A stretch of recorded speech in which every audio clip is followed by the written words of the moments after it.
Over the past year, there is a video about retirement on YouTube that has racked up nearly 4 million views.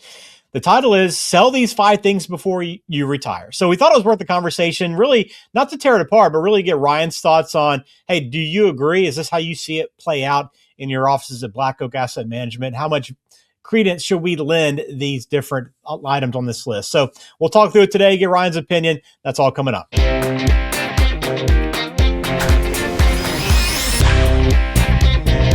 Welcome into Perfect Game Retirement. Glad to have you. Ben George with Ryan Ledden, certified financial planner and the founder of Black Oak Asset Management. And Ryan, we found there's so much content on YouTube for sure. But when, a video racks up nearly 4 million views, it kind of gets your attention. So thought we'd have some fun actually trying to analyze, what's being said in this video. Yeah, I've none of my videos have had 3.7 million people watch them. Maybe one day, but not today. I get excited over a few thousand. So, but yeah, there's a lot of people competing for your time in your space or your headspace, and there's a lot of videos out there on YouTube. But yeah, I guess maybe this article cracked the code on all the algorithms and pain points or touch points for people. But yeah, close to 4 million, like you said, is a lot. So yeah, would love to kind of dissect this and kind of give my take on it. Yeah. So we're going to go through each of these items that, this video talks about you should be selling these before you retire. We'll just kind of get,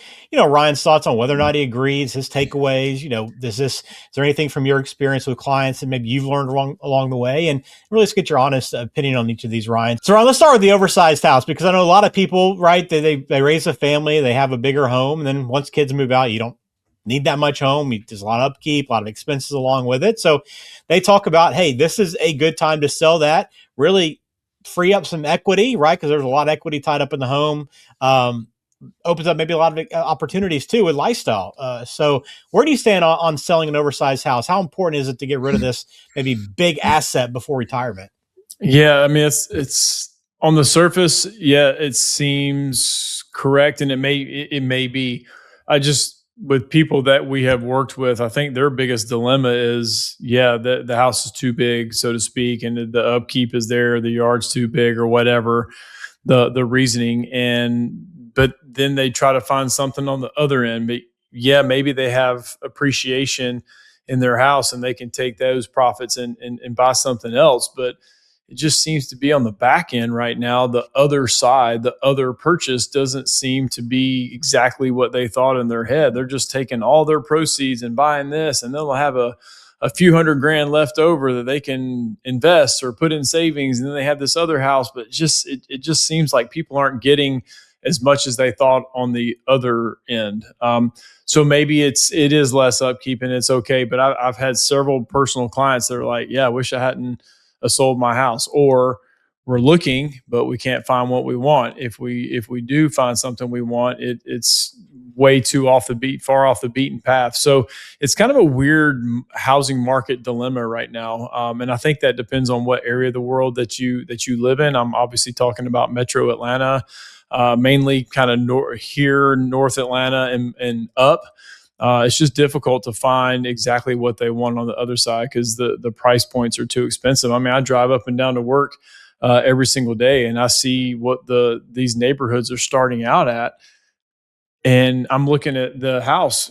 Again, don't get me wrong, nice house, but I see it listed for $1.4 million. I'm like, there's not a chance I would spend $1.4 million for that particular house. But you know what? It's in good school zones, and people are paying for it. They're paying that kind of prices for it. So it's a crazy kind of weird dilemma, but I don't think it's just automatic that you sell it right off the rip when you do retire, because some people have kind of the voice of regret. Okay. I like that. Yeah, it is definitely a weird market, weird time right now for homeowners. So that's the first one that's on this list. The second one is getting rid of this financial support for adult children. I know this is hard because it goes against every instinct you have as a parent to help your kids. But the argument that's made in the video is that, look, your children have decades to build their own financial security, but you don't, right? As you're getting closer to retirement, into retirement, you don't have these decades of a healthy, active retirement on the horizon, right? And there's no loans, obviously, for retirement as well. So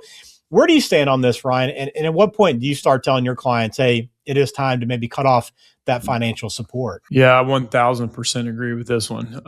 It's like you said, there is no loan for retirement. I guess the loan could be move in with your kids, and I don't think Hmm. that's ideal for anyone unless it's needed for a care situation. I do get that, but for running out of money or have the risk of running out of money, you certainly don't want to do this. So, yeah, cut them off. I'm not saying not help or let them enjoy some of your savings if you want to be intentional and give annual gifts to your kids. I got no problem with that. I even had one of my CFP professors. He gave the annual gift exclusion to his kids every single year, him and his wife, up to the full limit. But the catch was they had to fully max out their 401k and max out their Roth IRA. So it's almost like the gift was taking the place of the retirement, and he made them show their statements. And if they ever stopped doing it, then he stopped giving the gift. I'm like, that's awesome. That's helping them get to kind of a next stage of life of financial security. So that's different than just, hey, you can't manage your lifestyle. Here's money to help pay for your lifestyle that you probably can't afford. So that I completely disagree with. I would not support my kids if they got to that situation. My daughter, I do have some worry about that because she spends. My son, I don't worry about that because he saves. So, but they're not going to. Once they're on their own, they get their first career job. If again, I may do some catches like the CFP professor I had. I like that idea, but I kind of want to see how they manage their situation first before I would help them. But it's certainly not going to bail them out of their lifestyle. Okay, yeah, it's a tough one, right? But again, that is a position you don't want to be in, is having your retirement kind of eaten away by taking care of your children when they have so much runway left as well. Third one on the list here, Ryan, are expensive toys that have become expensive burdens. And so it's interesting, obviously a boat, RVs, these types of things. They make sense when you have a lot of money or making a lot of money, but they do become liabilities at one point. But it is, I'm sure, tough to get rid of some of these toys when you have them, right? So do you think it is important to get rid of them though before you get into retirement? Yeah, it all depends on use, how much use you're getting out of it. I have several stories of clients who Hmm. buy these big purchases and love them and use them. Are they an expense? Yes, you just have to factor that into your retirement plan. But then some people buy these things and within months they're wanting to sell it because a lot of these big toys, you know what, you can rent them for the day, rent them for the week, rent them for the month, whatever they may be. So there's ways to get around that cost to where you're not, maybe it's a little bit expensive to rent these things, but then you don't have the financial burden of the upkeep and buying all these additional things. But I mean, we go to my mother-in-law's lake house. She didn't have a boat up there, but we rent a boat for a day because it's not like we use the boat every single day. We may rent it for a couple days and then we turn that thing back in, you know, out of mind, out of sight. We're not having to take care of it once we get back. Same thing with campers. I have plenty of buddies that have campers and they love them, but they hate the setup and they hate the tear down and the cleanup of it. So to me, it's not worth it. I'm not into those sort of things that much. Again, I'm into what my kids' activities are and my work here and coaching my kids' teams. That's pretty much my hobbies right now. Will I develop some of those later? Maybe, but right now that's not my cup of tea. But yeah, just being intentional with those things. If you use them a lot, I would never tell somebody to get rid of them. If they can afford it and it fits into their budget and they use them, more power to you. That's what life is for, to live life to your fullest. But if it's something you use once every few years, get rid of that stuff. Yeah. I mean, there's a lot of stuff we could probably all get rid of, but some of these bigger items, right, could eat into retirement as well. So something to keep in mind there. What about the second car? This is the fourth thing on the list of things that you need to sell. And I guess the idea being, without a commute, that second car is going to be not getting as much use. You're still paying maintenance, registration, you're paying insurance, right?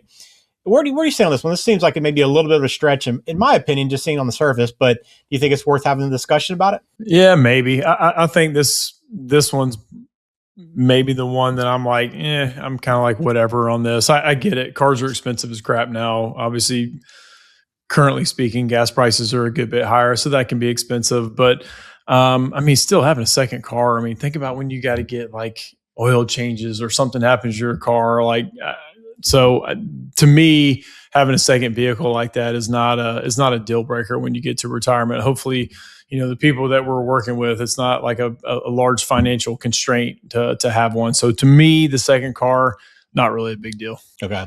Last one here is maybe a little more abstract, but it says get rid of your work identity. So, this is the argument here is just kind of clinging to your professional title or that sense of self from the work that you've been doing can actually hold you back from discovering, a new chapter of life and moving into retirement with a different perspective. So, where do you stand on this, Ryan? I mean, should you completely eliminate, your whole work history and start fresh? Man, this is like you said, it's very abstract, but this is probably the most real because you can't put like a dollar amount on these things that all these other things that we've listed. We talked about, selling this, selling this, selling this, but I mean, really and truly, mentally getting ready for retirement is just as important as financially getting ready for retirement. It is different. And I'm not there. I'm still working, but I could see how losing that kind of sense of identity, that connectedness to your clients or the people you work with, or feeling important or a go-to person. I mean, but some people can let go of that because they've been in a rat race for a long period of time and they are glad to leave it. So it's different per person and per family, but really knowing what your next identity is, being the best grandpa or grandma you can be, being the best volunteer you can be, or whatever that may be, like fully embrace that and give back to your family or society or however that may be. But really letting go of what the previous years were, it's tough. That is very, very difficult to do. And I use my dad as an example a lot, and he kind of had trouble with that. He had a close group of core friends that they kind of lost touch with one another. They all worked with together, and it was different. He was a go-to person, and people were constantly calling him and emailing him, which at first you're like, oh, thank God. But then after a while, you kind of miss it. It's weird. So again, the mental part, the behavior part is a real thing. So I do think letting go of that previous identity doesn't mean you're not important anymore. You can't get back to society. It just means that 9 to 5 it's different for you now. Yeah, it has changed quite a bit. So, look, these are five things on here, and they actually have a little framework for kind of deciding whether or not that it's worth getting rid of these things. And they really these 3 questions you should be asking yourself: does this still serve my life, my new life, or my old one? What is it really costing me, right? Not just financially, but emotionally, mentally as well. And then if I let this go, what becomes possible? Pretty good framework, right? Is there anything you'd add to that? No, I mean, I like that framework. These are real questions you should ask yourself as you go into retirement and see how you answer those questions. I mean, again, our point of retirement isn't to enjoy the last few decades, hopefully few decades of our lives, and not have to stress and worry about. So if you enjoy these things that we talked about, keep them and keep doing them until it becomes a burden, whether it's emotionally or financially. But again, the ones we talked about, probably the 2 biggest ones. One, cut your kids off, your adult children, cut them off. My goodness. Let them be who they are. And then again, the whole work identity thing. I think those are the 2 biggest ones. Again, oversized home, that kind of depends. Expensive toys, that kind of depends.